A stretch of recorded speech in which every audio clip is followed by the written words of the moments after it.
Nagiging zombie raw ang mga kuliglig sa Illinois dahil sa isang fungus. Ang epekto daw ng fungus na tinawag ding zombie fungus, nagbimistulang sunod-sunuran ng mga kuliglig at naging hypersexual. Dahil diyan, lalo itong kumakalat sa ibang kuliglig. Paliwanag ng isang research scientist, hindi yan makakaapekto sa mga tao. Oy, pero wait, teka, narinig nyo ba yon? Ano yun? May nag-roar. Ah! Sino ka? Sino ka? Hoy, teka! Bakit ka nandito? Naliligaw ka ba? Ay, hindi siya. Oo, tumatanong lang siya. Teka, mukhang alam ko na kung saan ka papunta. Imbitado ka rin ba sa dun sa, dambuhalang kasalan? Wow! Naku, bilisan mo na at mukhang eto na. Mag-umpisa na yung dambuhalang kasalan. Lika dito. Here comes the bride and groom na kanina pa nating inaabangan. Diyan, siya.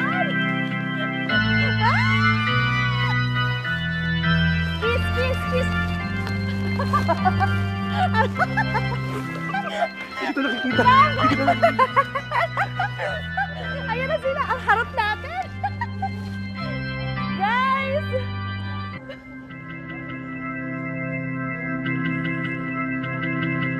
Good morning mga kapuso! Nako, ito na ang pinakahihintay ng lahat. Tama, kaya wag na natin bitinin pa. Saksihin na natin ang pag-iisang dibdib ng dalawang dinosaur. Yes, simulan na natin ngayon sa pagmarcha ng kanilang mga insektong kaibigan. Andito na ang ating ladybug. Yan. Kasunod naman ang ating caterpillar. At ang mag-partner din, hindi din magpapahuli, ang ating prince and princess ants. At syempre, ang pinakaantay nating lahat, ang pagkakasal ng dalawang dinosaur. At ayan na, papunta na ang ating bride na si Bella. Naku, napakaganda Ayan, naman no. ni Bella. Iiyak na ako. At ito na nga, nag-aabang lang sa kanyang gilid, si Rex. Ayan. Ayan, naku, paunahin natin si Bella. Ayan, At ito Bella. na, kasama din natin si Father. Mukhang nagkakaintindihan na. Ayan na. Yes, parang nag-yes na si Ayan Bella. na. Ang tamis. Ayun na! Ang sweet naman nila. Ang tamis naman yan. Oh. Yes. Ay, ba't parang ako yung nag-yes kay Father? Ayan. Ayan. Nag-kiss na. Finally, Andre! Congratulations, Yes! Rex and Bella! Mabuhay ang Bagong kasal! Woo! Ang saya naman pati yung mga insektong kaibigan natin. Sobrang enjoy na enjoy sila, no?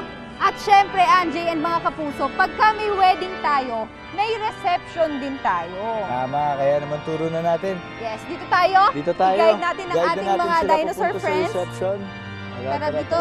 Paunahin natin si Bella. Bella, ayan. Anjay, alalayin mo na lang muna. Ayan. At tara. Ayan, ito na ang kanilang reception. Meron na nga mga nakahanda dito na butot, halaman, Jenjel. Ayan. Wow, parang ang sarap naman ang handa nila. Tama, ayun o. Oh. Kamusta? Masarap ba, Bella? Masarap, Bella? Parang nakakain si Bella. Parang Hintayin mo nabusog naman na si Rex. Bella. Ayan o. Oh. Ayan, parang Ayan. enjoy na silang dalawa. Si Rex, Siyempre no? mga kapuso, habang nag-e-enjoy ang ating mga dinosaurs dito, kami Ayan. din, nag-enjoy din kami ni Anjay kanina. Tama. Kasi nandito na tayo ngayon sa Dinosaur Land so pinuntahan na namin, tinisita na namin yung loob. Tama. At nakita nga rin dito yung mga iba't ibang animatronics nila. Isa na nga rin doon, ang Parasaurolophus. Parasaurolophus. Yes, itong Parasaurolophus natin, isang crested lizard. Yes, at ito mga kapuso ay isang herbivore. Ang herbivore mga kapuso, syempre, ito ay plant-eating or, di ba, puro plants lang ang kinakain ito. Kaya Tama. safe na safe tayo. Tsaka ito pa, duck-billed din siya. So, marunong din silang lumangoy. Tsaka mabilis din silang tumakbo.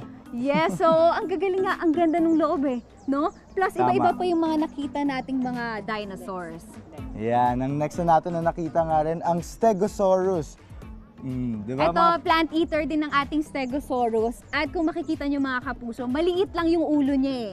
So, kung maliit yung ulo, alam nyo ba, nalaman namin ngayon na maliit lang din pala yung utak nila. Kasing liit lang daw ng Walnut. grabe, Tama. ganun kaliit lang sila. At ito life size din daw yung mga animatronics nila dito. So kung ano yung nakikita natin, ganun lang din sila kalaki. Oo, in real life. Ang galing, no? At syempre, meron pa tayong mga nakita pa. Ayan, yung Brachiosaurus natin or tinatawag din na arm lizard. Yes, itong arm lizard natin, yung nakita nyong size, baby size pa lang yun. Di ba? Pero ang laki na rin. Oo, kasi mga kapuso, pag lumaki na or naging adult na daw ang ating Brachiosaurus, ay magiging kasing tangkad niya ang 4-story building. Tama. Ganun grabe. kalaki. Ang dami natin natututunan ngayon, Jensel. At sobrang dami pang makikitang mga dinosaurs dito. Iilan lang yun ah. At itong dinosaur land natin ay ilan lang sa mga 7 attractions na pwedeng nating makita dito for only 910 pesos. So, Alam mo, ang enjoy isa ng sa kids mga to, ah. gusto kong makita ngayon, mag-kiss yung dalawang dinosaur. Parang Oh, gusto ko sige rin nga. makita yun. Parang sulitin na kaya natin. Bella! Isang kiss naman dyan, no? Oy! Syempre, kailangan ng effort. Ayan, Oo. mag-a-adjust lang si Bella. Ayan. Ganun talaga pag love mo yung isang tao eh. Totoo, Mag-a-adjust ka ayan. talaga. Grabe, ang dami Grabe. nagpapalakpakan dito ah. Ay! Too much na ha! Too much na yan. Ay, Gusto niyo bang itaas ko ang ating... Kaya naman ako, todo lang ang pag-enjoy namin dito sa ating Dinosaur Land at sa reception. Kaya naman, tumutok lang sa inyong pambansang morning show kung saan laging una ka. una!